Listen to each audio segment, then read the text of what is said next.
ang mga kwento ng pag-ibig, kwento ng buhay at kwento ng pag-asa dito sa Barangay Love Stories. Love Stories.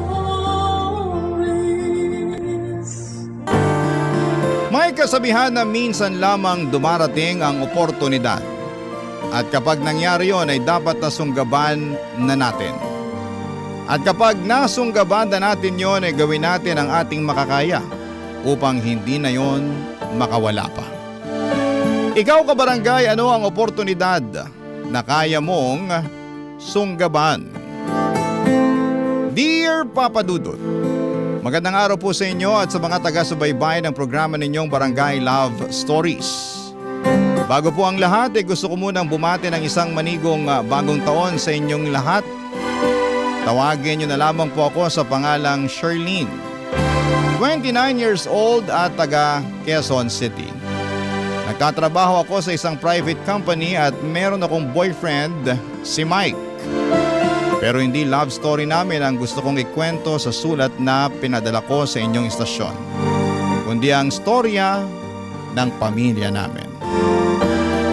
Tubong kapis kami ng mga magulang ko na sina Tatay Bernie at Nanay Josefa.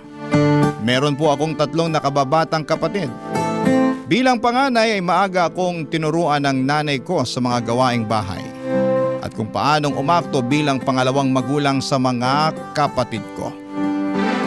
Sa kabila ng kahirapan ay masasabi ko na masaya ang pamilyang kinalakhan ko, Papa Dudut.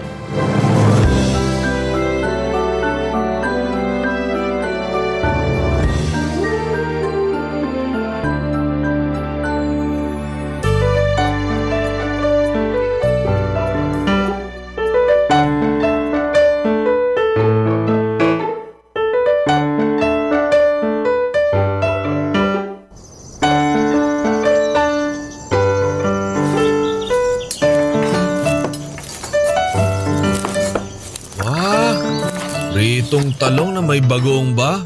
Tama ba yan nakikita ko? Opo, may daing na bangus din tsaka hinog na mangga pang himagas. Mainit-init pa po yung kanin, Tay. Kain na po kayo. Ako, nanay mo talaga napakasipag. Pareho lang naman po kayong masipag ni Nanay. Maghapon kayo dito sa bukid. Kahit katiri ka ng araw nagsasaka pa rin kayo. Sobrang sipag nyo, Tay. Alam mo naman, kailangan ko magsipag para sa pamilya natin, di ba? Tsaka mahal kong ginagawa ko. Nasa dugo ko ng pagiging magsasaka. Alam na alam ko po yun. Kaya nga pinapangako ko sa inyo na kapag nakapagtapos na ako ng pag-aaral magtatrabaho ako ng mabuti. Nag-iipon ako ng pera para makabili ako ng sarili nating lupa na sasakahan nyo. Para hindi na kayo nakikisaka sa iba. Salamat anak. Pero sa ngayon pag-aaral mo na lang muna ang problemahin mo. Huwag na muna yung ibang mga bagay kasi ayoko naman na pakaisipin mo pa yun ng husto at hindi mo masulit ang kabataan mo. Kami na ng nanay mong bahala sa pamilya natin.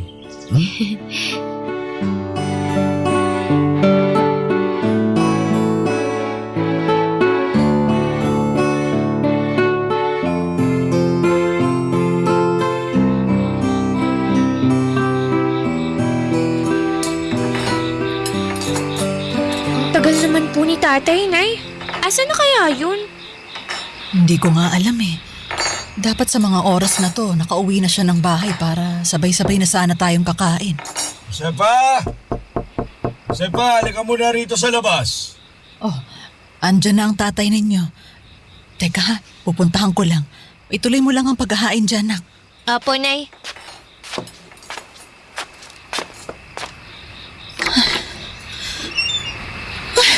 Diyos ko, Bernie. Anong nangyari sa paa mo? Ano pong nangyayari, Nay? Tay, bakit po kayo may sugat sa paa? Anak, nabubog ako. Madilim na kasi dun sa may daanan Di ko napansin, may basag na bote pala dun, kaya ayan. Nahugasan mo na ba ang paa mo, Bernie? Oo, tapos na. Dumaan ako sa may poso bago pumasok sa bahay. Mabuti naman, pero dumudugo pa rin. Buti pa, Charlene, pakikuha ng tela dyan. Gagawin kong gasa. Saka bulak at gamot na andun sa drawer para mabendahan ko na tong paa ng tatay mo. Sige po, Nay. Teka lang po. Asan na ba yung gamot? Ito. Buti na lang may bulak pa, tela. Kompleto na to. Nay, eto na po. Akin anak. Salamat. Bernie, mahapdi lang to ng konti ha. Tiisin mo na lang. Sige. Aray ko naman! Bira ka! Pasensya na. Ito na, babalutan ko na ng gasa para tumigil na yung pagdurugo. Kaunting tiis na lang ha. Salamat. Tay, grabe naman po yung sugat nyo. Ang laki oh. Oo nga eh. Kabilin-bilinan ko kasi sa'yo na huwag ka nang magpapagabi sa bukid. Ay, pasensya na. May tinapos pa kasi ako. May mga hinakot pa ako kaya inabutan na ako ng dilim eh. Tapos hindi ko ba nadala yung flashlight ko? Ay, kasalanan talaga to ng mga taong hindi marunong magligpit ng mga iniinuman nilang bote ng alak eh. Kung bakit kasi kailangan basagin pa sa daan eh, kitang delikado eh. Nabutas tuloy itong kaisa-isa kong tsinelas. Talaga? Bira. Nako, wala ka na palang gagamitin. Hayaan mo na, magpapana lang ako. Hindi naman po pwede yun, Tay. May sugat pa kayo, tsaka mas delikado. Tama ang anak mo, Bernie. Ako nang bahala sa bago mong tsinelas. Ibibili kita bukas. May kinita naman ako mula doon sa bayad sa akin ni Aling Sonia kanina sa palaban niya. Basta, mag-iingat ka na lang ulit sa susunod, ha?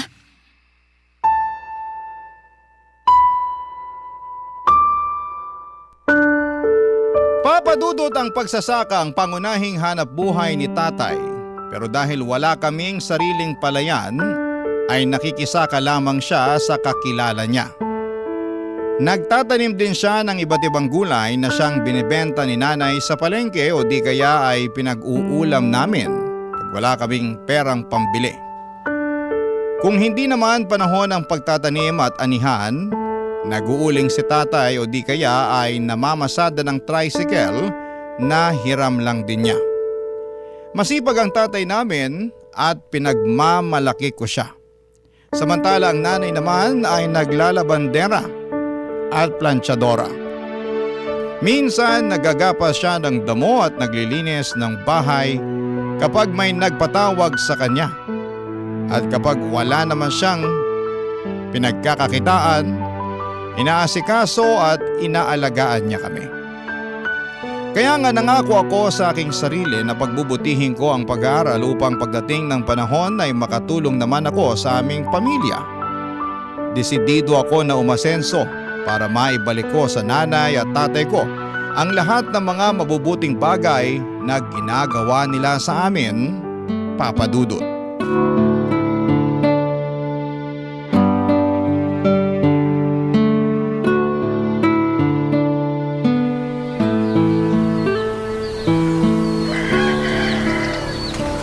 Ano po, Ninang? Kawaan ka ng Diyos, Charlene. Eto, may dala kong spaghetti at cake. Birthday kasi noong kapatid ko kahapon. Sa bahay nagdiwang. Biglaan, kagabi lang sila pumunta kaya nagluto na lang ako ng spaghetti. At saka, may dala silang cake. May natira pa kaya dinala ko na lang dito para sa inyo. Dapat nga kagabi pa to Ay nako, nag-abala ka pa pero salamat, Zenny. Ako walang anuman. Charlene, kunin mo na at kakainin nyo yan ng nanay mo at mga kapatid mo mamaya. Salamat po. Nagkape ka na ba? Naku, hindi pa nga Mamaya na lang siguro pag uwi. Dito ka na magkape para makapagkwentuhan naman tayo kahit sandali. Nak, pagtimpla mo ng kape ang ninang mo. Sige po, Nay. Naku. Sige, salamat para naman mainitan na yung sikmura ko. Oo, at ang aga-aga mo mag-deliver ng grasya. Salamat ulit, Zenny. Sakto, walang kapareho tong kape namin. Meron na kaming pambara. Naku, tamang-tama pala ang dating ko Eto na po ang kape niyo, Ninang. Salamat, Charlene. Naku, laki-laki na talaga nitong inaanak ko, nasa kolehiyo ka na ba? Magkokolehiyo pa lang po. Tumigil kasi ako ng 1 taon nung nagkasakit si tatay at hindi na makapagtrabaho. Naku, wala namang kaso yon. Ang mahalaga, gumaling na ang tatay mo at ayan, nagpapatuloy ka sa pag-aaral. Opo, salamat po. Eh, ano bang kurso ang plano mong kuhain at saka saan ka magkokolehiyo niyan? Plano ko po sana business administration, pero hindi ko pa alam kung saan ako mag-aaral eh. Hindi pa po ako sigurado kung anong universidad ang papasukin ko kasi... Kasi problema pa namin ng pera. Ay, nako, sinabi mo pa. Alam ko, kasi magastos na nga sa kolehiyo. Pamasahe pa lang lalo na kung malayo ang papasukan mo, nako. Wala pa doon ang pambili ng pagkain at bayad sa matrikula. Yan din ang iniisip ko, lalo na sakto lang naman ang kinikita ni Bernie. Pwede naman po akong mamasukan habang nag-aaral na eh. Uso naman po yun. Yung working student. Nako, kakayanin mo ba? Naku, napakahirap ng kolehiyo, Charlene. Sinasabi ko sa'yo, kailangan isa lang ang prioridad mo. Pag-aaral mo lang. Yung pagtatrabaho iasa mo na lang yan sa mga magulang mo. Yun nga. Kaso bihira lang ang mga nagpapalaba at nagpapaplansya sa akin ngayon. Meron man paisa-isa lang. Kaya yung pera na kinikita ko dun nagagastos lang namin dito sa bahay. Pabili ng pagkain, baon nilang magkakapatid. Ganun ba? May naisip ako. Ano yun? Ito naman kung gusto mo lang naman ha. Total, magaling ka naman sa mga gawaing bahay. Maayos ka maglaba at mamlansya at kung ano-ano pa. Imbis na dito mo yan gawin sa atin bakit hindi ka nalang kaya mga ibang bansa? Malaki pa yung pwede mong kitain doon. Tutulungan kita kung gusto mo. May mga kakilala kong ahensya na naghahanap ng mga gustong mamasukan.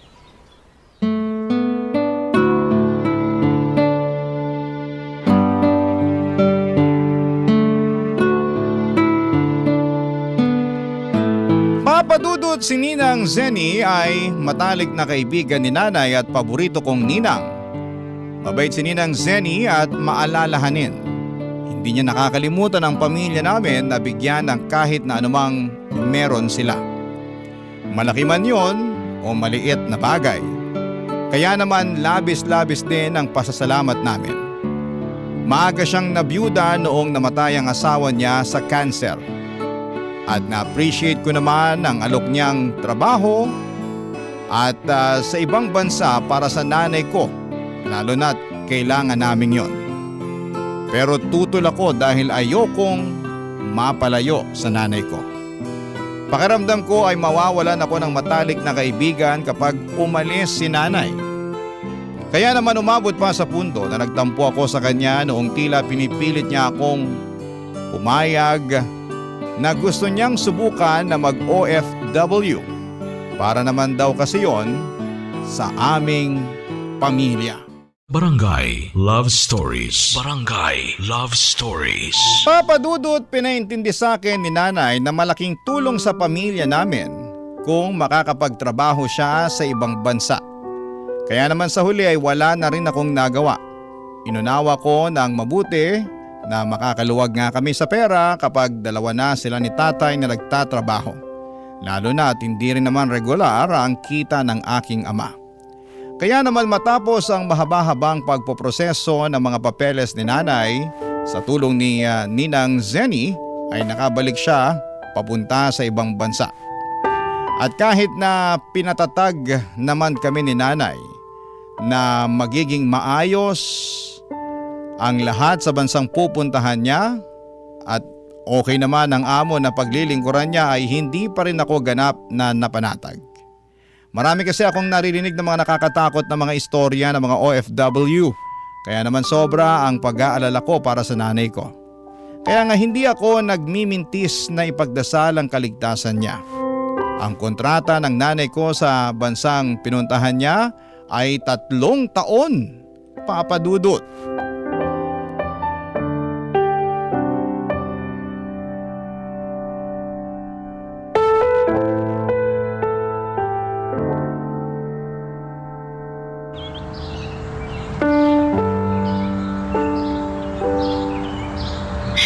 Grabe naman po sila, Nay.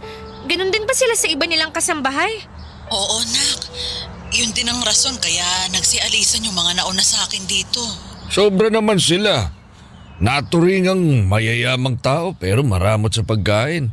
Paano kanya makakapagtrabaho ng maayos kung kumakala masikmura mo? Yun nga eh. Kaya hinang hinatuloy ako kasi nagugutom ako. Eh hindi naman ako nabubusog sa mga pagkain na binibigay nila. Wala pang kanin. Namimiss ko nang kumain ng kanin. Puro lang sila rito tinapay tsaka pasta. Tapos limitado lang din yung mga pagkain na binibigay nila sa akin. Sinubukan niyo na po ba silang kausapin tungkol sa pagkain? Baka pwede po kayong magpadagdag. Eh ginawa ko na yun pero mahigpit talaga sila rito, nak. Kung ano lang yung binigay nila, eh yun lang talaga. Bawal kang humingi ng sobra. Kontrolado nila lahat dito sa bahay nila. Eh, pati nga itong pagsiselfon ko eh. Bawal. Pero ngayon lang naman. Saka wala naman sila rito. Isa pa, miss na miss ko na kayo dyan sa atin.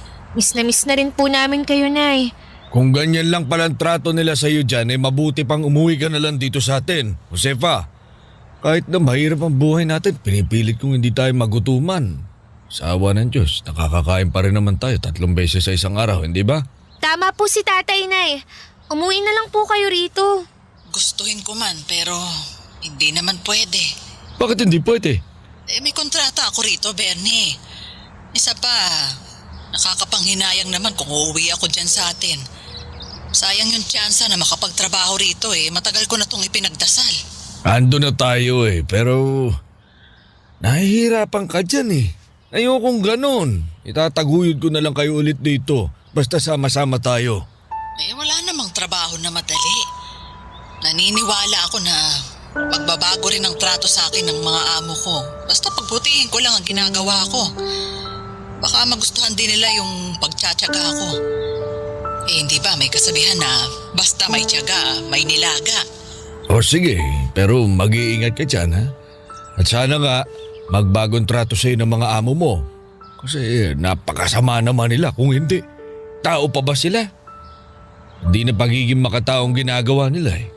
Eh ganoon siguro talaga lalo't iba ang kultura nila kaysa sa atin. At saka dayuhan lang naman kasi ako. Basta, magsasabi po kayo pag hindi sila nagbago, ha? Tapos sana mapag-isipan nyo na umuwi na lang dito sa atin. Oo, nak. Pag-iisipan ko yan. Ingat kayo lagi, Nay. Miss na po namin kayo. Palagi nga kayong hinahanap sa akin ng mga kapatid ko eh. Tanong sila ng tanong kung kailan daw kayo tatawag. Ako rin naman. Miss na miss ko na kayong lahat dyan. Pasensya na muna kung kailangan nating magkahiwa-hiwalay. Kung kaya ko lang sanang kitain yung kinikita ko dyan sa atin eh, hindi na ako mangingibang bansa. Pero anak, panandalian lang naman to. Hindi na lang natin namamalayan, patapos na pala yung kontrata ko. Makakauwi na ako dyan sa atin sa Pilipinas at magkakasama-sama na ulit tayo.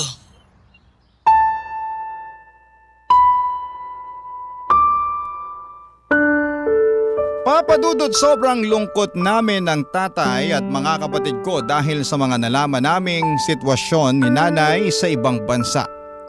Ninais nga naming pauwiin siya pero siya mismo ay nanghihinayang kaya naman wala kaming nagawa kundi ang mas paigtingin pa ang pagdarasal na sana'y lumambot ang loob sa kanya ng mga amo niya at tratuhin siya ng mabuti. Hindi nga nagtagal ay naging maayos naman ang kalagayan doon ni nanay base sa mga update niya sa amin. Kaya kahit papaano ay kumalma ang aming kalooban. Nagpatuloy ang buhay namin sa Pilipinas habang nasa ibang bansa ang nanay para magbanat ng buto. Pa-extra-extra pa rin si tatay sa trabaho at kahit na minsan lang siyang kumikita ng pera, ay hindi na kami gaanong nag-aalala sapagkat may inaasahan na kaming padala ni nanay buwan-buwan na siyang bumubuhay sa amin. Kahit papaano masasabi ko na nakaluwag-luwag kami sa pera ng mga panahong yon.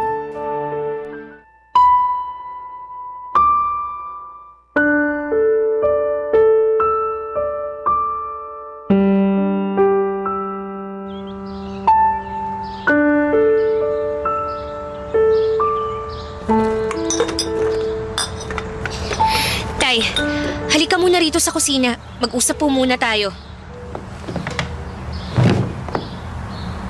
Ano ba yun, anak? Tungkol saan ba ang pag-uusapan natin? Nagiinuman pa kami ng mga kumpare ko doon, no? Baka hanapin na nila ako pag matagal ako nawala.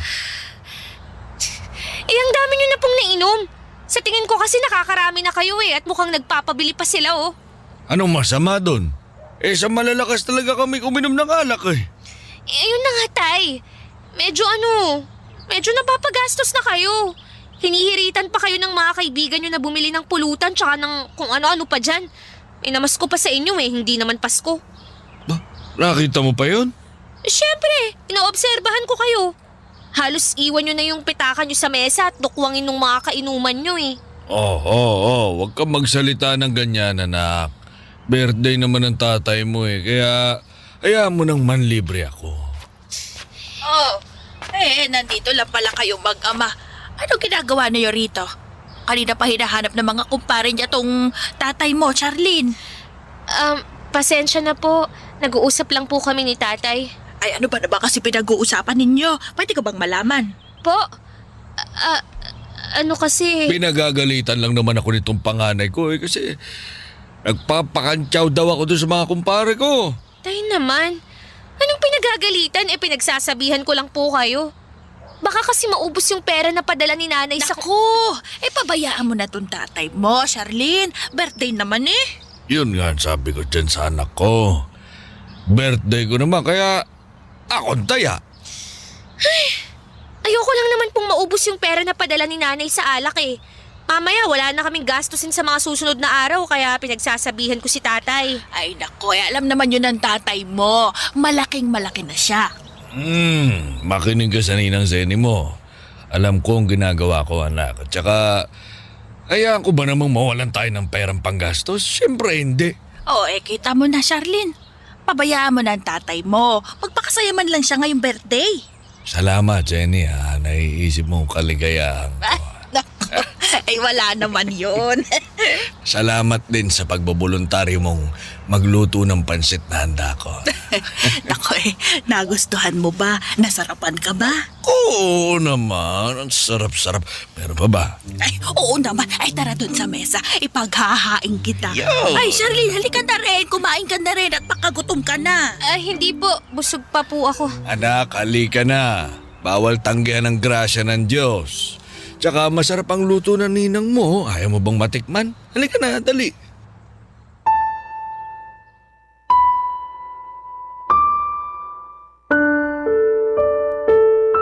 Papadudot masama ang loob ko sa tatay ko, hindi dahil ayaw ko siyang maging masaya sa mismong kaarawan niya. Tingin ko kasi ay nakalimutan na niya ang pera na ginagastos niya para manlibre ng mga kaibigan at katrabaho niya ay galing sa pinaghirapan ni nanay. Hindi naman lingid sa kaalaman niya na bawat sentimo na pinapadala ni nanay sa amin ay mula sa dugot pawis niya, pagtitiis at pagsasakripisyo na mapalayo sa amin para makapagtrabaho sa malayo. Kaya nga nagtampo ako noon kay tatay dahil lagi niyang sinasabi na kulang pa raw ang pera na padala ni nanay para panggastos namin. Pero kung makapang libre siya sa mga kaibigan at kakilala niya ay wagas naman. Nadagdagan pa ang inis ko sa kanya nang konsintihin siya ni Nanay Zenny na inaasahan ko pa namang makakaunawa sa sentimiento ko. Ngunit nagkamali pala ako, Papa Dudut. Barangay Love Stories. Barangay Love Stories. Papa Dudut, mabilis na nagdaan ng isang taon. Nasa ibang bansa pa rin noon si nanay para magtrabaho. Tuloy-tuloy ang pagpapadala niya ng pera sa amin at sa katunayan lahat ng sweldo niya ay sa amin napupunta. At wala na halos natitira sa kanya.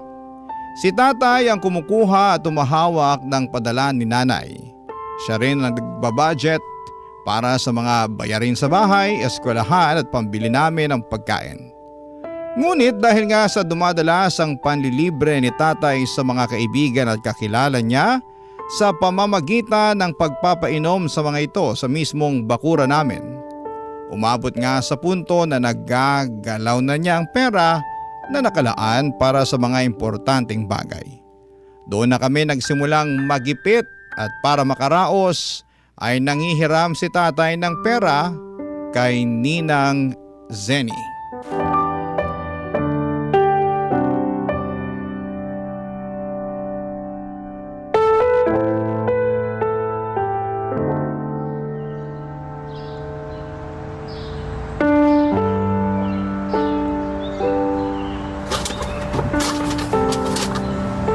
Tay! Tay! Wala na po pala tayong kape. Ha? Sino kaya yung kausap ni tatay? Teka, si Ninang ba yun? Buti pa, puntahan ko muna. Maganda nga yung suit mo. Bagay na bagay na sa'yo. Ay, sigurado ka ba? Baka naman mamaya binobola mo lang ako, ha? Anong nangyayari rito? Ay, Charlene! Ikaw pala, anak. Nariyan ka na pala. Bakit kayo nandito sa bahay, Ninang? Ha? Ay, ano kasi? Pumunta siya rito para, ihatid yung pera na hiniram ko sa kanya. Ay, oo, tama. Nag-abala pa po kayo eh. Pwede ko namang puntahan sa bahay nyo. Shh, Charlene. Bakit naman ganyan ka makipag-usap sa ninang mo, ha? Siya nga yung nagmagandang loob na magpahiram ng pera sa atin. Alam ko naman po yun, Tay. Pero bakit kailangan niya pang itanong sa inyo kung bagay yung suot niya? Tsaka bakit pusturang-pustura kayo, Ninang? Dito lang naman sa bahay ang punta nyo ah. Ang pula-pula pa ng labi nyo. Daig nyo pa ang makopa. Ano? Charlene, sumusobra ka na, ha? Bakit ganyan ka kumakatanong sa ninang mo? Wala kang respeto, ha? Ikaw, Charlene, kung ano man yung iniisip mo tungkol sa amin ng tatay mo, ngayon pala sinasabi ko na mali yon. Talaga lang ah. Oo, aba masyado kang malisyosa. Alam mo bang masama yon? Wala naman sigurong kaso kung tinatanong ng ninang mo kung bagay ba sa kanyang suot niyang damit. Sinagot ko lang naman din yun. Nag-uusap kami ng normal. Walang mali ron. Ang mali rito ang pag-iisip mo ng hindi maganda. Di ka namin tinuruan ng nanay mo na maging mapanghusga, Charlene. Ay nako, tama ang tatay mo. At saka hindi rin kita kilala na ganyang klase ng tao. Ay nako, Bernie, ano ba naman tong anak mo? Nakakasama tuloy ng loob eh. Kayo na nga yung ginawan ko ng pabor. Pasensya ka na talaga. Hindi sinasadya ng anak ko yung mga sinabi niya. Nadala lang siguro ng emosyon. Charlene, anong hinihintay mo dyan? Humingi ka ng paumanhin sa ninang mo. Po? Sige na. Kung ano-anong iniisip mo wala namang katotohanan. Pinapahiya mo ako na tatay mo pambihira ka. Sige na, mag-sorry ka. Sorry po, Ninang Zenny. Hindi ko po sinasadya yung mga nasabi ko. Ano pa bang magagawa ng sorry mo nasabi mo na. Ay pero sige, dahil inaanak naman kita tatanggapin ko naman. Pero huli na to ha, huli na tong pera na ipapautang ko sa tatay mo. Sana naiintindihan niyo ako. Aba nakakasama kasi kayo ng loob gusto ko lang naman tumulong.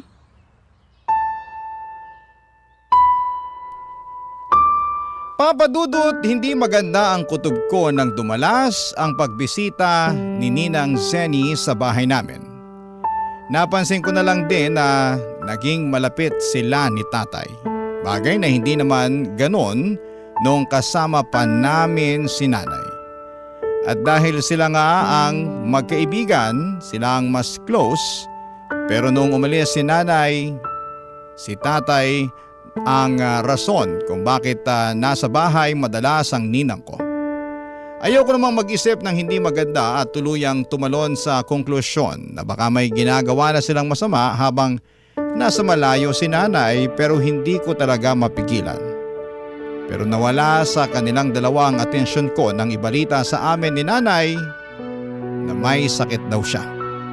Labis tuloy ang pag-aalala namin at pinayuhan namin siya na umuwi na lamang sa Pilipinas para dito na magpagaling at para na rin magkasama-sama kami. Makalipas nga ang 3 buwan ay umuwi naman si nanay, ngunit isa ng malamig na bangkay. Ayon sa mediko legal, inatake sa puso ang nanay ko.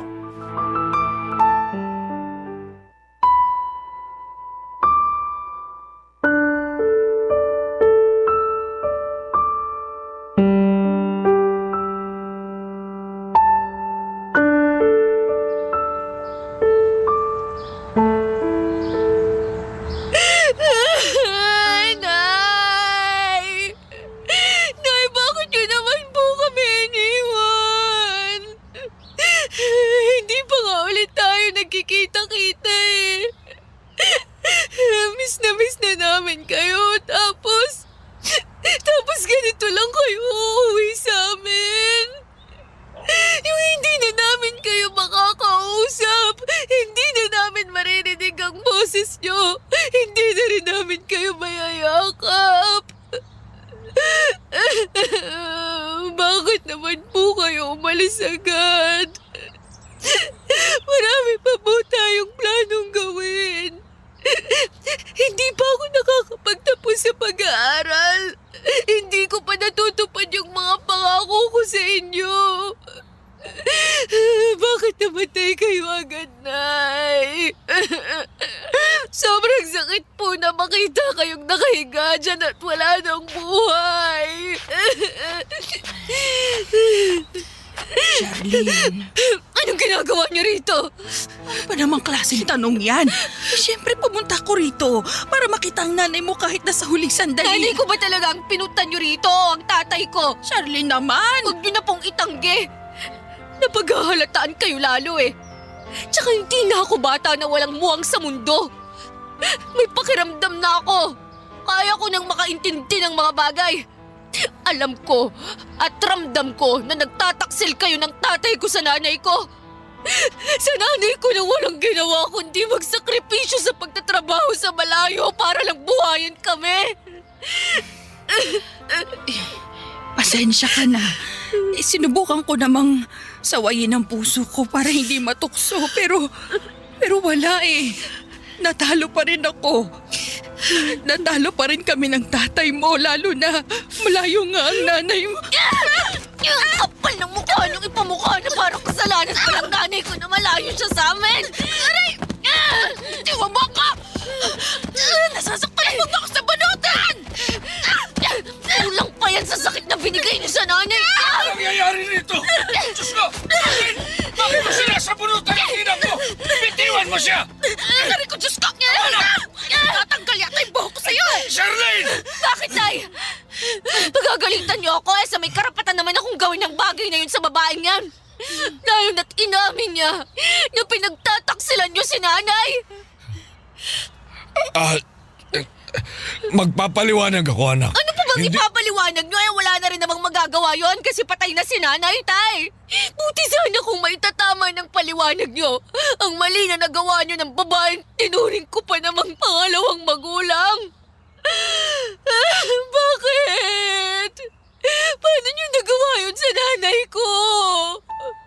Nagkasakit na lang siya sa pagtatrabaho sa ibang bansa at namatay ng malayo sa atin. Samantalang kayo, walang iya niyo siya. Hindi ko akalain na magagawa niyo yun kay nanay, Tay. Patawarin mo ako, anak. Patawarin mo ako kung natukso ako. Huwag kayo sa akin humingi ng tawad kundi kay nanay. Kasi kung ako lang, hindi ko kayo mapapatawad. Kayo ang pumatay sa nanay ko. Ang sama-sama niyong tao!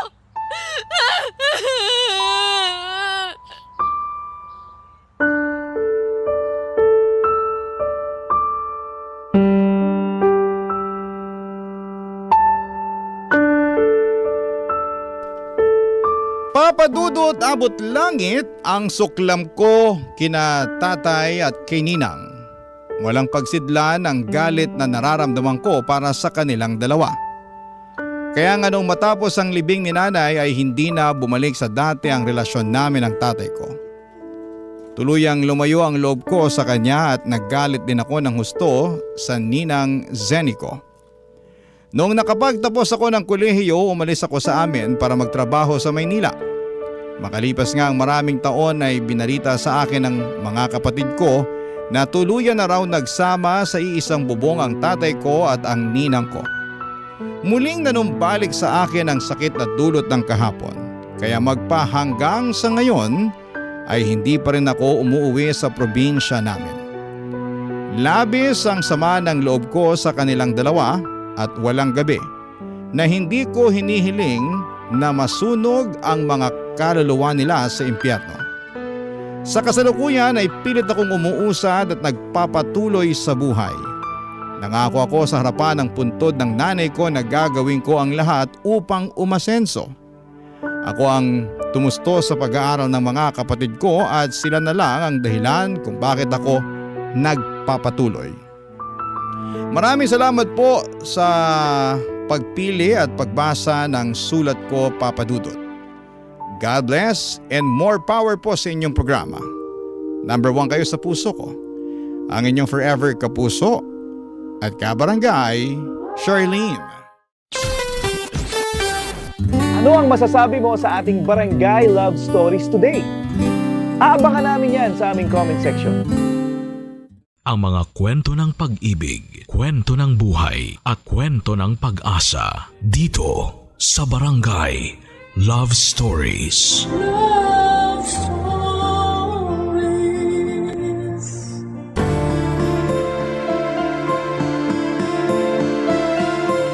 Kapag may bago tayong ginusto at hindi agad natin nakuha, normal na malungkot tayo o magdamdam sa Diyos.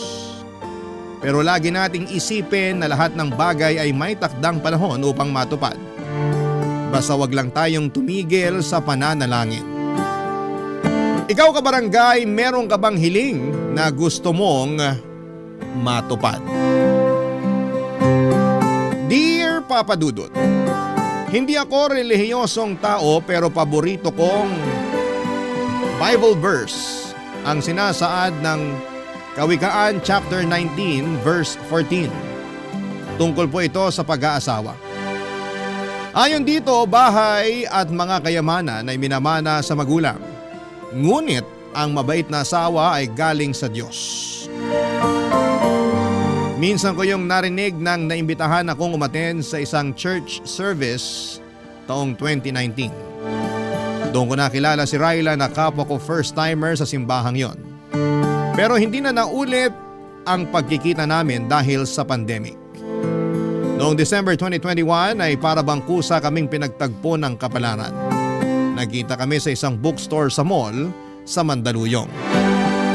Nakamask pa ang mga tao noon dahil pandemic pa, pero unti-unti nang nasasanay. Doon nagsimula ang constant communication namin hanggang sa niligawan ko siya. Matapos nga ang 2 buwan ay sinagot niya ako, Papa Dudut. Tawagin niyo na lamang ako sa pangalang Tuti. 31 years old at isang web developer. Pero bago ko napunta sa posisyon kong ito, ilang taon din akong namasukan bilang katukatulong ng tiyo ko sa tindahan niya ng mga karne sa palengke ng Araneta, Cubao. Wala rin kasing anak ang tiyuhin ko kaya malaking pabor talaga na tinutulungan ko siya sa kanyang business. Pero sinabi ko sa kanya na gusto ko namang sumubok ng ibang trabaho. Bagay na sinang-ayunan niya. Mahusay kasi ako sa computer at gusto ko sanang gamitin yon sa larangan na may kinalaman dito. Nagsimula ang job hunting ko taong August 2022 at kasama ko na noon si Ryla dahil magka-live-in na kami. Kaya lang ay hindi naging madali ang paghahanap ko ng trabaho dahil nagka-problema ako, Papa Dudut.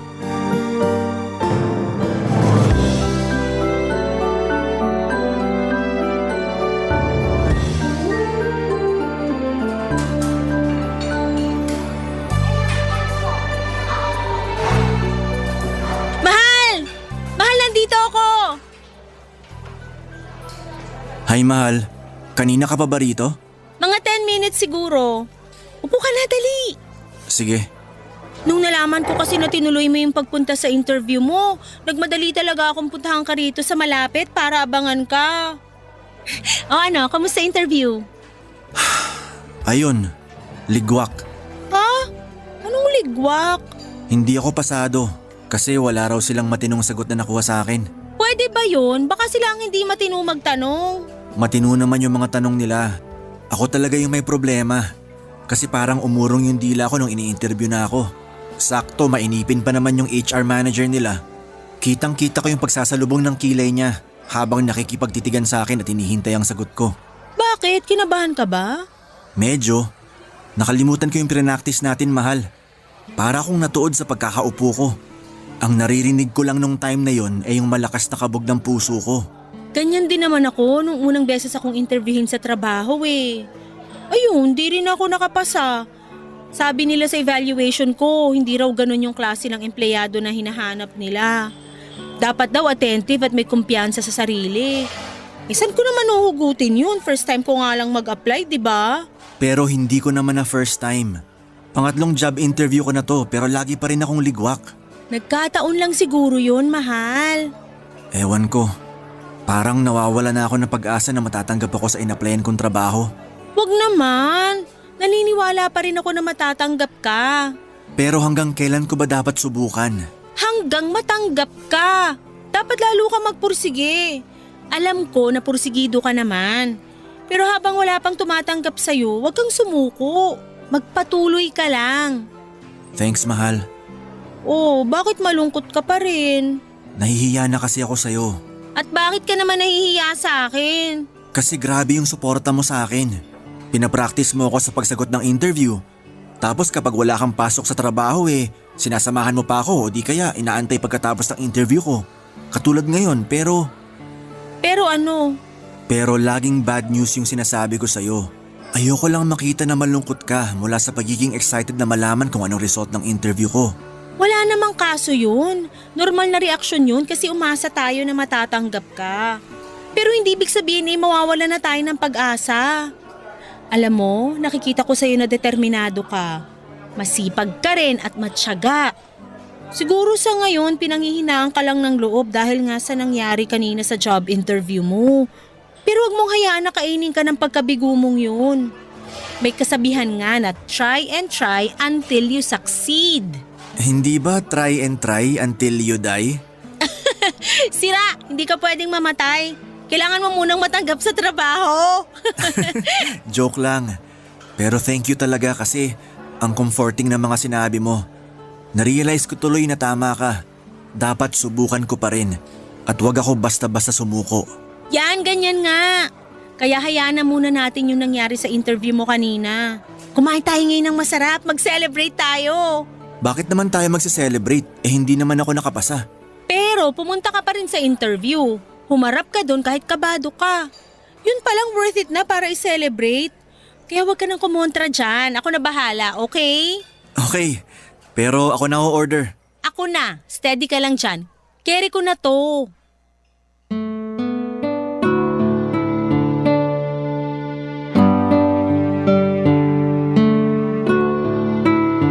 Papadudot naging kami ni Ryla noong February 2022. Siya ang first girlfriend ko at yon ang unang pinakamasayang Pasko ng buhay ko kasama siya.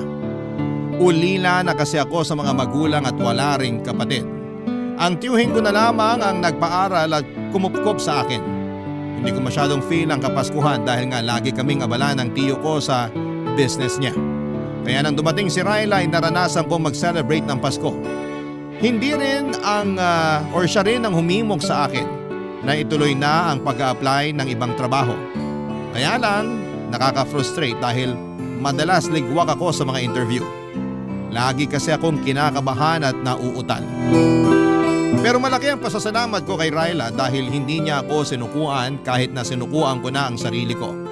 Nagpatulong or napakatulong ang mga sinasabi niya para ma-relax ako at talaga namang pumapanatag sa akin ang mga yon. Bukod doon ay gustong-gusto ko rin ang pagiging optimistic niya. Kaya nga hindi nagtagal pagkatapos ng ilang pang mga pagsubok ay natanggap ako sa isang maliit na lending company bilang computer technician. Sobrang saya ni Ryla nang ibinalita ko yon sa kanya at excited siya sa pagsisimula ko sa trabaho.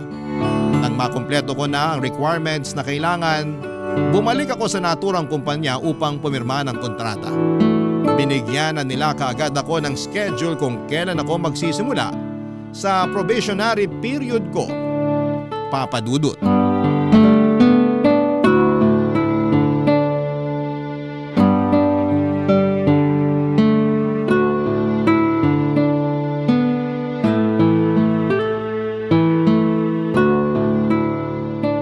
Ito, pinagluto kita ng lunch.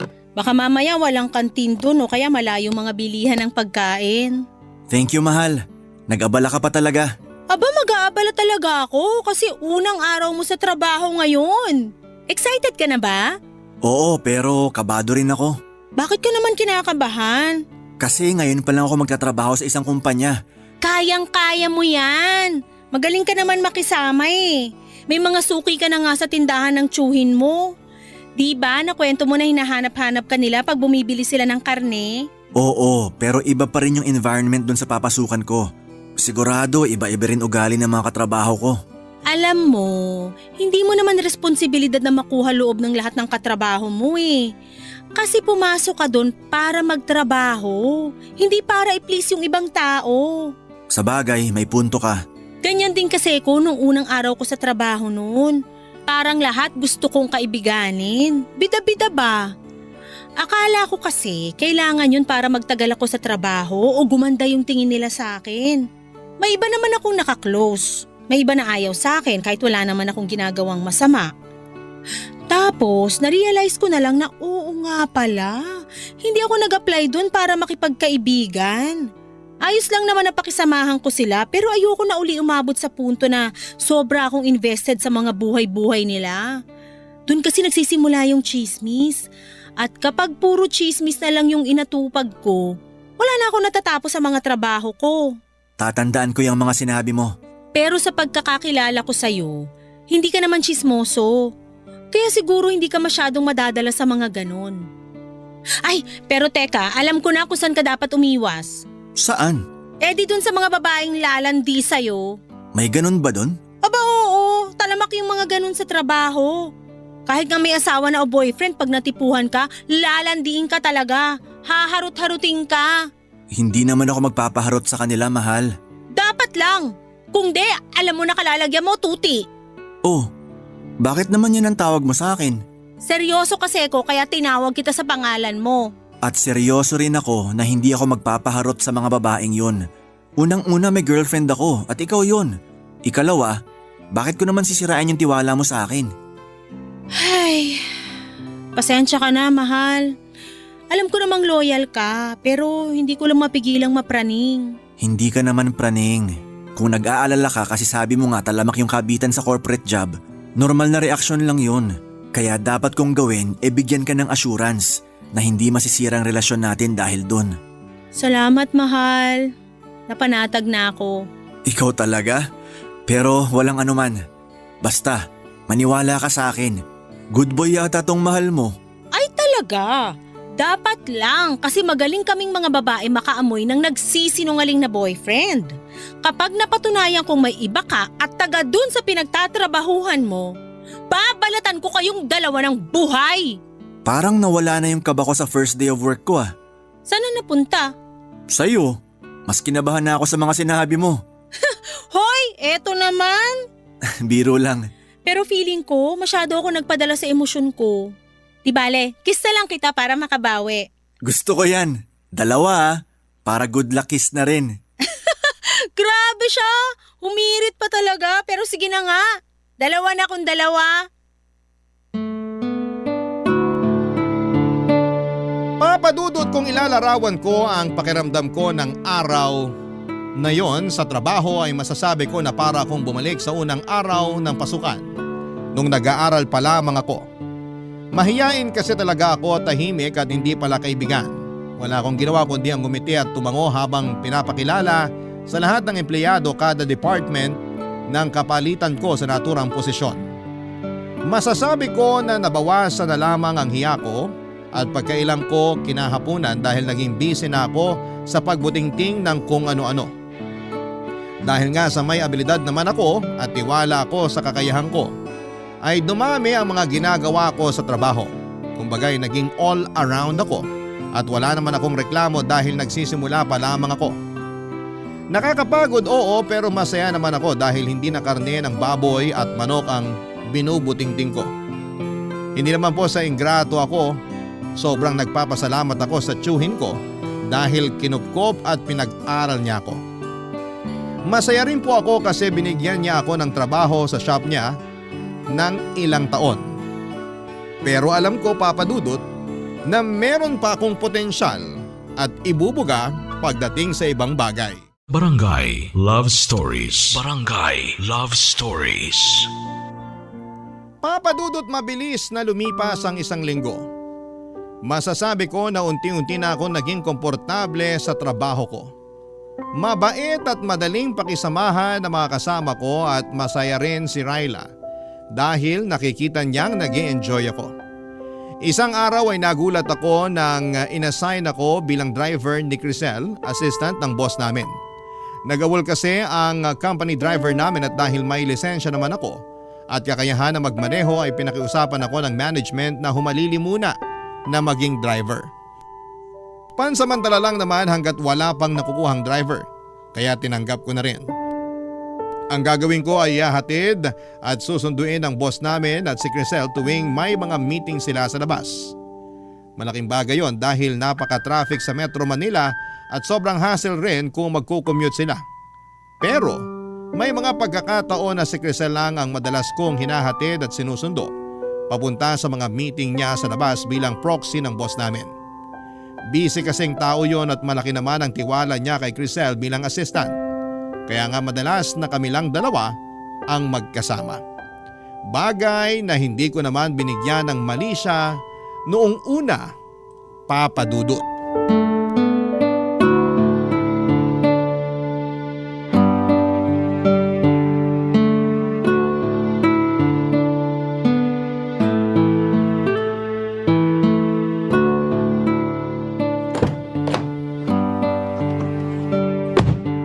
Kumusta po, ma'am?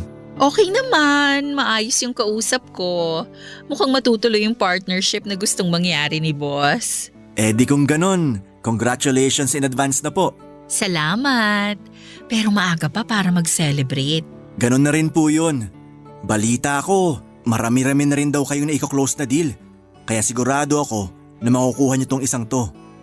So narinig mo pala yung tungkol sa mga ganon Ay, nako, sorry po. Hindi naman sa pagiging tsismoso. Ayos lang. Alam ko naman na madalas akong pagchismisan sa trabaho. At wala naman akong reklamo doon. Hindi naman po chismis ang tawag kapag mabuti at maganda yung sinasabi nila sa inyo. Tulad nung narinig ko, mabuti at magandang balita yun. Salamat, Tuti. Ikaw ha, masyado mo namang pinapalaki ang ulo ko. Po? Huwag mo na akong pinupo. 30 years old pa lang naman ako. Sige ka, baka tumanda ako bigla niyan. Okay. Paano? Alis na ba tayo? Mamaya na. Rush hour na eh. Sigurado gapang na naman sa EDSA. Maiipit lang tayo doon. Sa bagay, palipas na lang muna tayo ng ilang minuto. So, kumusta ka naman sa trabaho natin? Ayos naman. Naninibago pero unti-unti ko na rin nagagamay. Normal lang naman yon kasi first job ko pa lang naman to. First job mo? Talaga? Oo, Ano pinagkakaabalahan mo nung hindi ka pa nakakapasok sa amin? tumutulong ako sa meat shop ng tiyo ko sa palengke sa Araneta, Cubao. Tindero ako doon madalas. Talaga? May pwesto pala kayo doon eh. Doon pa naman ako laging namamalengke. Siguro nakabili ka na sa tindahan namin, hindi pa lang tayo magkakilala. Tingin ko hindi pa. Vegan ako eh. Kaya hindi ako bumibili ng karne. Ay, okay.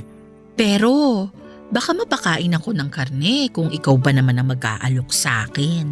Ha? Ang sabi ko, minsan namimiss ko rin kumain ng karne. Sa bagay, 1 taon pa lang naman akong vegan. Mahirap din, lalo't mahilig talaga ako sa pork and chicken. Pero matagal na rin yung 1 taon. Kaya kung ako sa'yo, ituloy-tuloy mo lang, lalo na simulan mo na. Sabi nga ng girlfriend ko, huwag kang sumuko sa bagay na gusto mong makamit. Oh, may girlfriend ka na pala? Oo, meron na. Matagal na kayo? Mag-1 taon pa lang sa December. Bago pa lang pala. Pwede pa. Pwede pang ano? Sabi ko, pwede na siguro tayong umalis. Suungin na natin yung traffic. Meron pa kasi akong pupuntahan pagka-out ko sa trabaho. Nako, sana kanina nyo pa sinabi. Para naman nakaalis na tayo. Ayos lang, wala namang kaso. Hindi naman ganun kahalaga yung pupuntahan ko. Sigurado kayo? Oo. Baka nga hindi na ako tumuloy kasi nagbago na pala ang isip ko. Baka magmukmuk na lang ako sa bahay habang inuubos ko yung natira kong bote ng wine.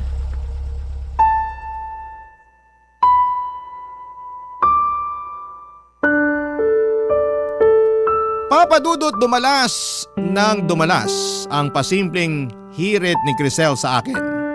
Kinatagalan ay hindi na ako naging komportable at madalas ay nananahimik na lamang, Papa Dudut. Pero makulit siya, maingay at may pagkamaharot. Dati sa likod siya umuupo pero kapag hindi namin kasama ang boss namin sa sasakyan hanggang sa tumabi na siya sa akin sa passenger seat. Hindi ko siya dinadaldal sa buong panahon ng pagmamaneho ko dahil hindi ako ganong klaseng magtrabaho. Kaya nga lagi akong distracted pag panay ang kwento niya. Siguro inaikwento na ni Crisel ang buong buhay niya sa akin, Papa Dudut. May 2 anak daw siya sa dati niyang asawa na nasa poder nung tatay. Hindi naman daw siya malungkot kasi malayo sa kanya ang mga anak niya dahil civil naman sila ng ex-husband niya. Gustong gusto raw niya yung buhay na walang iniintinding iba. Pero binibisita pa rin naman daw niya yung mga bata kapag may okasyon. Bukod doon, ongoing daw ang annulment nila. Hindi ko naman tinanong pero kinuwento na lamang niya bigla. Hinayaan ko na lamang siya dahil nga mas mataas pa rin ang posisyon niya kesa sa akin. Pero isang araw ay nagulat ako dahil nakatanggap ako ng mensahe mula sa kanya dahilan para maggalit sa akin ang girlfriend ko na si Ryla, Papa Dudut.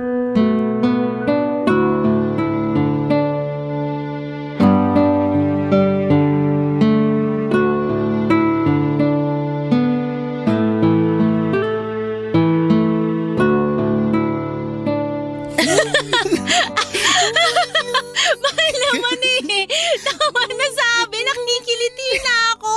Yan kasi, nandaya ka sa game natin. Tapos ayaw mo pang aminin kaya dapat kang parusahan. Gusto ko namang maparusahan mo. Pero hindi naman yung ganito na mamamatay na ako sa kakatawa. Kinakabag na ako tsaka sakit na lampang ako.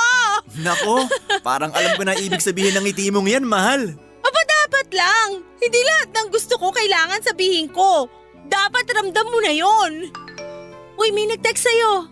Sino raw? Basahin mo nga.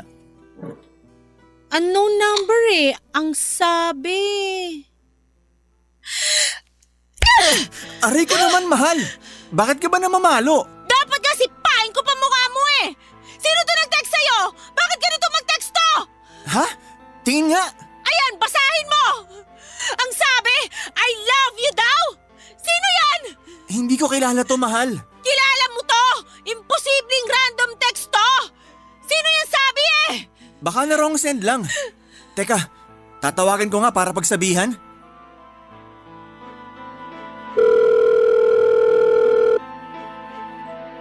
Hello? Ma'am Crisel? Sinong Crisel yan, ha? Boss ko. Boss mo? Oo, yun nakwento ko sa'yo. Akin na nga yung cellphone mo. Hello? Ryla Ito ba yung naman! Crisel? Ako nga. Eh ikaw, sino ka? Makinig ka ha? Ila-loudspeaker ko to. Sino ba to? Ako lang naman si Ryla, girlfriend ni Tuti. Yung sinabihan mo ng I love you. Oops, sorry. Na-wrong send lang ako, ate. Medyo lasing na kasi ako kaya naduling na ako sa mga contacts ko. Siguraduhin mo lang, dahil kung hindi… Wala naman akong intensyon na landiin yung boyfriend mo Akin na nga yung cellphone ko. Pasensya na po kayo, Ma'am Crisel. Hindi na po mauulit. Humingi ka rin ng pasensya sa kanya, mahal. Ayoko! Bakit ako hingi ng pasensya dyan? Ryla naman. Alalahanin nung boss ko pa rin to. Pasensya na. Walang problema. Basta next time, dahan-dahan sa pagiging palengkera ha. Ang cheap mo kasing pakinggan kanina O siya, bye! At ako pa talaga yung cheap na palengkera? Ang kapal ng muka! Mahal, huminahon ka nga muna. Paano ko hihinahon nakakabastos yung Crisel na yon? May I love you pang nalalaman? Akala ba niya naniniwala ako sa kanya na wrong send lang siya? Malay mo nagsasabi naman siya ng totoo. Tsaka base sa boses niya mukha siyang lasing. Baka naman lasing-lasingan para maharot ka niya. Umamin ka nga. May namamagitan ba sa inyo nung babaeng yon? Siyempre wala. Paano kung may iba ka na pala tapos kunwari ka lang na masaya ka pa sa akin? Wala akong iba. At hindi kunwari na masaya ako sa'yo dahil masaya talaga ako sa'yo. Pero hindi pa rin ako naniniwala sa Crisel na yon. Malakas yung kutob ko na nagpapalusot lang yan. Sinadya niya na mag-send ng I love you sa'yo. Kung sinadya man niya yon, mahalaga hindi ako nag-respond. Tsaka ako rin naman nagulat sa text niya eh. Naku, Tuti! Umayos ka! Alam mo na kahahantungan natin! Hindi mangyayari yan dahil mahal kita. Papadudot, doon ko na nga kinuwento kay Ryla ang tungkol kay Grisel. Kilala naman niya ang boss ko sa pangalan pero hindi niya akalain na korsonada pala ako nito. Pero nilinaw ko sa girlfriend ko na wala akong gusto kay Grisel. At dahil may tiwala naman sa akin si Ryla ay nagkabati rin kami ng araw na yon. Abot langit ang kaba ko at patong-patong na inis naman ang naramdaman ko kay Grisel dahil sa pagte-text niya sa akin ng I love you. Kinabukasan sa trabaho ay nagsorry siya sa akin at nakainom lang daw talaga siya ng mga panahong yon. Akala ko ay okay na pero hindi pa rin pala, papadudot. Alam ni Grisel na may girlfriend na ako pero hindi pa rin siya tumigil sa kakalandi sa akin. Kahit na kinausap ko na siya at sinabihang hindi ako komportable. Minsan kahit na rest day ko ay nagtitext siya sa akin para lang magpahatid sundo sa mga personal niyang lakad, papadudot.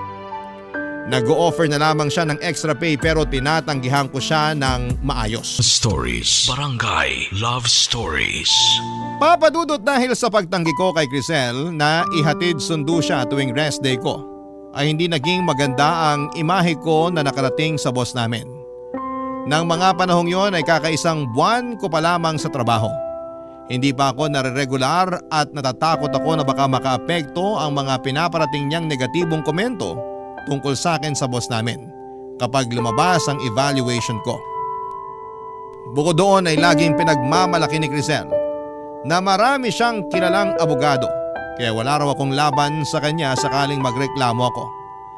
Ka-close din niya ang karamihan sa mga katrabaho namin at kampi ang mga ito sa kanya. Sa katunayan, may isang beses na narinig kong pinagchichismisan nila ako. Nagsipulasan na lamang sila noong makita akong dumating at dahil maliit lang naman ang opisina namin ay talaga namang dama ko kapag meron silang pinag-iinitang empleyado. Isang araw ay hindi na ako nakatiis kaya kinausap ko na nga si Grisel. Papadudot.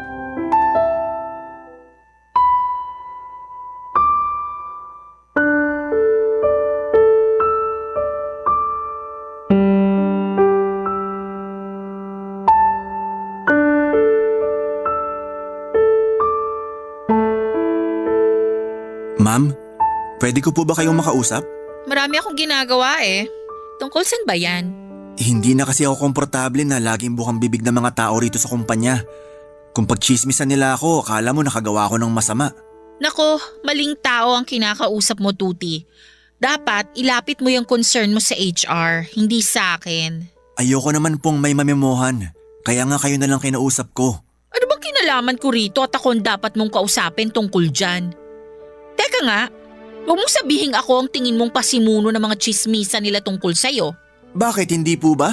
Aba, sumusobra ka na.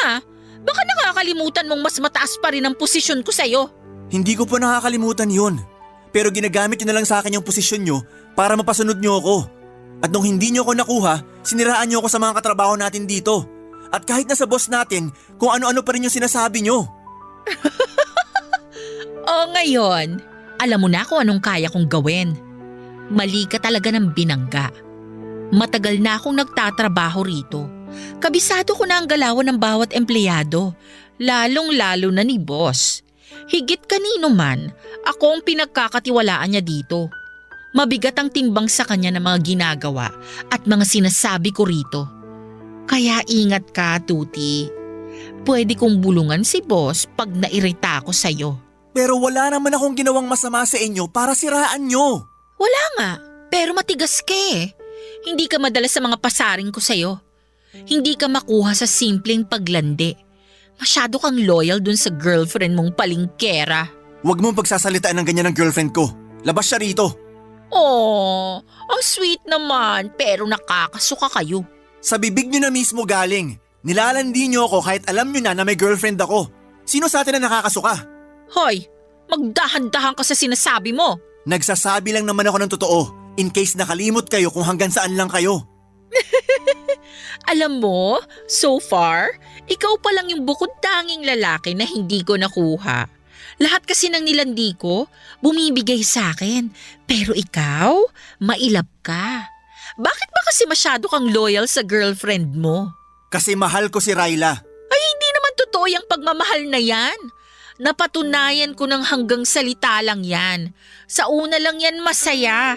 Pero sigurado ako na sa bandang huli, masusuka ka na sa umay. Sigurado ako, iiwan ka rin ni Ryla. Kasi ganyan ka lang. Anong ganito lang ako? Yung walang binatbat, walang ipagmamalaki. Yung tipong dehado pa na maregular sa trabaho. Kaya sigurado ako na kapag hindi ka natanggap dito, back to zero ka na naman. Wala kang karapatang sabihin yan. Hindi mo ako kilala. Hindi na kita kailangang kilalanin ng husto para masabi ko na wala kang kwenta. Kilala na kita dahil inoobserbahan kita. Di ba ilang job interview na ang binagsak mo bago ka nakapasok dito sa amin? Paano mo nalaman yan? Siyempre, close ko yung HR dito. Close ako sa lahat ng empleyado ron. Kaya marami akong alam sa'yo. Pero hindi naman basihan yun para tratuhin mo ako na para bang wala na akong mararating sa buhay. Mas malayo ang mararating mo sa buhay kung papayag kang makarelasyon ako. Pwede kitang ilakad sa boss natin para mapabilis ang evaluation mo. Mare-regularize ka. Tapos, kukumbinsihin ko siya na i-promote ka para tumaas agad ang sahod mo. Lahat ng yon, kayang-kaya kong gawin. Basta pumayag ka lang sa gusto kong mangyari. Ayoko. Hinding-hindi ako papayag sa gusto mo. Eh di sige. Ikaw ang bahala. Pero tandaan mo, ikaw din ang kawawa. Minsan kasi, dalasan mo rin yung paggamit dyan sa utak mo. Wala kang mararating kung puro ka na lang puso. Papadudot ang mabuting intensyon ko na kausapin ng maayos si Crisel at ipaliwanag ang nararamdaman ko tungkol sa buong sitwasyon namin ay minasama niya. Hindi ako natuwa sa nangyari pero mas may ikinagalit pa ako. Yon ay ang matapos niyang totohanin ang sinabi niyang mas sisiraan ako. Hindi lang sa boss namin kundi sa lahat ng kapwa namin empleyado sa kumpanya. Ang sama-sama ng loob ko noon kay Crisel at kahit na ayaw kong magpaapekto ay hindi ko pa rin naiwasan.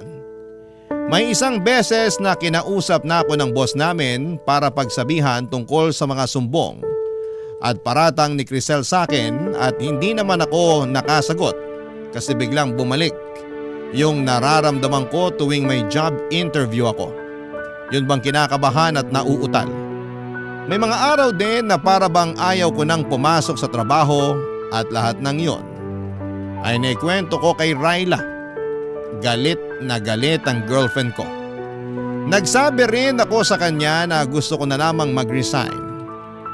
Inunawa ako ni Ryla at sinuportahan niya ang desisyon ko. Mabilis nga na lumipas ang 1 linggo at nagulat na lamang ako dahil biglang sumulpot sa nirerentahan naming apartment si Crisel, papadudot.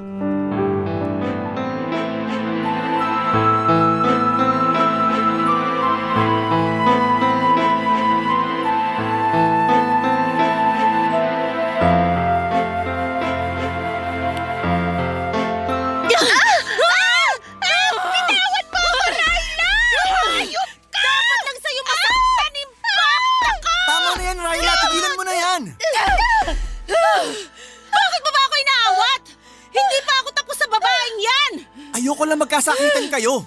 Magkakasakitan talaga kami kasi ang kapal ng mukha niya pumunta rito. Mas makapal ang mukha mo. Anong sinabi mo? Mahal naman. Nakakabwisit! Ano ba kasing ginagawa niyan dito? Bakit ka ba kasi pumunta dito sa apartment namin, Crisel? Tsaka paano mo nahanap tong address namin? Eh di tinanong ko sa HR, tanga. Hoy! Bawal yung ginawa mo! Wala ka nang pakialam doon. Bubunutin ko talaga lahat ng buhok mo sa anit eh! Mahal, huminahan ka nga muna. Hindi mo pa sinasagot yung tanong ko. Bakit ka pumunta rito? Gusto ko lang talagang humingi ng sorry sa'yo. Kasi kung hindi dahil sa akin, hindi ka magre-resign sa trabaho. Hindi ko naman sinasadya na siraan ka sa boss natin at sa iba pang empleyado. Sorry na, Tuti. At sa palagay mo, may magagawa pa yung sorry mo? Hindi ikaw ang kinakausap ko kaya manahimik ka. Paano kung sabihin kong ayoko? May magagawa ka ba? Ay, kahit kailan talaga wala kang class. Ang ingay mo? Ikaw ang walang class! Malandi ka! Ano sabi mo? Sandali, okay? Hindi tayo magkakaintindihan kung ganyan kayo eh.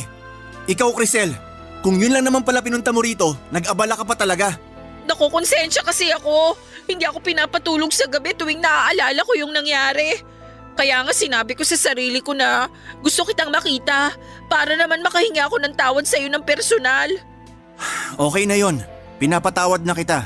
Ganun lang yon? Patatawarin mo agad yung haliparot na yan? Hoy, Tuti! Parang wala naman yata sa lugar yung pagiging mabait mo.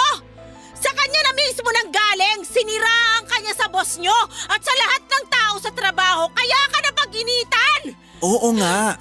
Pero para matapos ng lahat at umalis na si Crisel dito, sige, handa naman akong patawarin siya. Ewan ko sa'yo! Para naman nagtatanga-tangahan ka! Makakaalis ka na, Crisel. Huwag ka na rin magpapakita sa amin. Teka lang, sandali! Ano ba bang kailangan mo? Pinatawad ka na ng boyfriend ko! Umalis ka na dito! Teka, madaling-madali ka naman na umalis ako. Aalokin ko pa nga si Tuti na bumalik sa amin para magtrabaho. At bakit naman niya gagawin yon? Para maging personal driver mo? Tapos magpapahatid sundot ka? Raila, huwag ka naman magsalita ng ganyan. Ang kapal kasi ng mukha niyang babaeng yan eh! Sige na kasi. Umayag ka na, Tuti. Sorry, pero ayoko na ulit bumalik sa kumpanya na yon. Kaya makakaalis ka na. Tanga lang ang tatangge na hindi bumalik doon. Huwag kang ang tanga, Tuti. Hindi nga raw, di ba? Bingi ka ba? Hindi ka makaintindi? Manahimik ka! Ikaw ang manahimik! Masyado kang mapapel! Napaka-desperada mo! Ayaw na nga bumalik ng boyfriend ko sa inyo eh! Kaya umalis ka na dito bago ko pataluban yung mukha mo! Papadudot na awat ko naman si Raila nang sabunutan niya ulit si Crisel. Muli ay kinumbinsin naman niya ako ni Crisel na bumalik sa kumpanya na pinagtatrabahuhan niya pero tumanggi muli ako. Pagkatapos noon ay padabog siyang umalis sa apartment namin pero laking gulat namin ni Raila nang pumunta naman siya kinabukasan. Pero may dala na siyang cake at mga lobo para peace offering daw. Nag-away na naman sila ni Raila kaya nag-decide na akong ipablatter sa barangay si Crisel para hindi na siya makalapit sa amin. At ganun nga ang nangyari pero pagkalipas ng ilang araw ay may nakarating sa aking balita na panay daw parinig nito sa social media tungkol sa akin. Pero hindi naman ako apektado dahil wala akong ginawang masama. Hinayaan ko na lamang siya kahit na gusto siyang idemanda ni Raila. Kinatagalan ay tumigil din siya tapos ang huling balita ko ay na-admit na raw si Crisel sa isang mental institution. Thankful ako na hindi rin ako na regular sa kumpanyang yon dahil yung mga sumunod ko namang inaplayan ang siyang pinagtatrabahuan ko na sa ngayon bilang web developer. Sabi nga ni Raila, redirection daw ang tawag doon kasi alam ng Panginoon na mas may better place pa para sa akin kesa sa lugar na iniwan ko. Kaya nga payo ko sa mga kabarangay natin ay huwag matakot sumubok at huwag din kaagad sumuko. Mabalik tayo doon sa paborito kong Bible verse na tungkol sa pag-aasawa. Yun kasi ang bukang bibig sa akin ni Raila matapos niyang mag-yes sa wedding proposal ko sa kanya nitong Valentine's Day ng 2024. Sinabi niya sa akin na nahanap na raw niya ang kanyang Kawikaan 19 verse 14 sa katauhan ko. At sa susunod nga na taon ay plano na naming magpakasal ng babaeng pinakamamahal ko na walang iba kundi si Raila. Hanggang dito na lamang po ang sulat ko, Papa Dudut, at maraming salamat po sakaling mapili po ninyong i-ere sa programa ninyong Barangay Love Stories. God bless po and more power sa inyong istasyon. Ang inyong forever kapuso at ka-barangay, Tuti. Barangay Love Stories. Barangay Love Stories. Kwentuhan naman tayo dito sa comment section. Nagustuhan ng iyong napakinggan? Ituloy yan via live stream sa www.gmanetwork.com/radio. Barangay 97.1. forever.